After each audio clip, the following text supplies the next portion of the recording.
बुरा जो देखन मैं चला, बुरा ना मिलिया कोय। जो दिल खोजा अपना, मुझसे बुरा ना कोय। कबीर दास जी कहते हैं कि मनुष्य का स्वभाव है कि वह हमेशा दूसरों की कमियां और बुराइयां ढूंढने में लगा रहता है।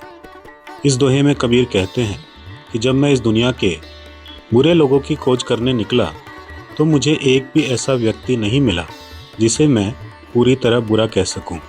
मुझे हर व्यक्ति में कुछ ना कुछ अच्छाई दिखाई दी।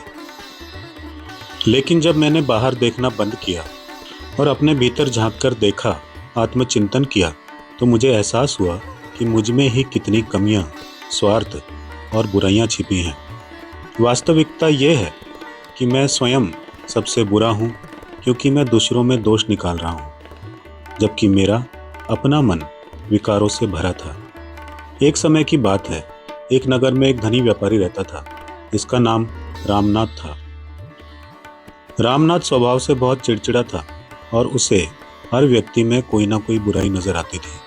उसे लगता था कि उसका नौकर कामचोर है, उसका पड़ोसी लालची है और बाजार के दुकानदार सब के सब धोखेबाज हैं।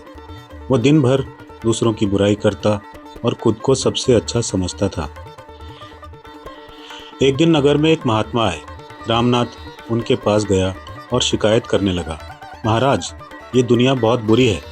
यहाँ कोई भी ईमानदार और अच्छा आदमी नहीं बचा। मुझे जहाँ देखो बुराई ही बुराई नजर आती है। क्या आप मुझे किसी एक अच्छे इंसान का पता बता सकते हैं? महात्मा उनकी समस्या समझ गए। उन्होंने मुस्कुराते हुए रामनाथ को एक नीला चश्मा दिया और कहा, बेटा, ये चश्मा जो है जादुई चश्मा है। इसे पहनकर तुम पूरे नगर में घूमो और कल सुबह मुझे बताना कि तुमने क्या देखा। रामनाथ ने चश्मा पहना और पूरे नगर में घूमने लगा। वो हैरान रह गया।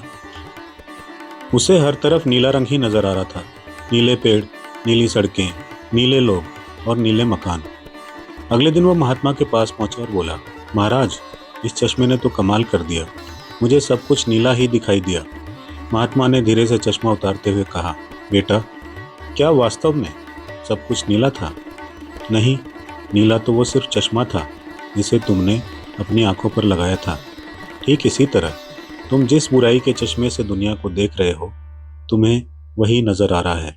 महात्मा ने आगे समझाया, कबीर दास जी ने कहा है कि जब हम दूसरों में दोष ढूंढते हैं तो हमें कोई भला आदमी नहीं मिलता, लेकिन जिस दिन हम अपने मन के भीतर झांकते हैं और अपनी बुराइयों को साफ करते हैं, उस दिन हमें समझ आता है कि असल में बुराई बाहर नहीं, हमारे अपने भीतर, हमारी सोच में थी।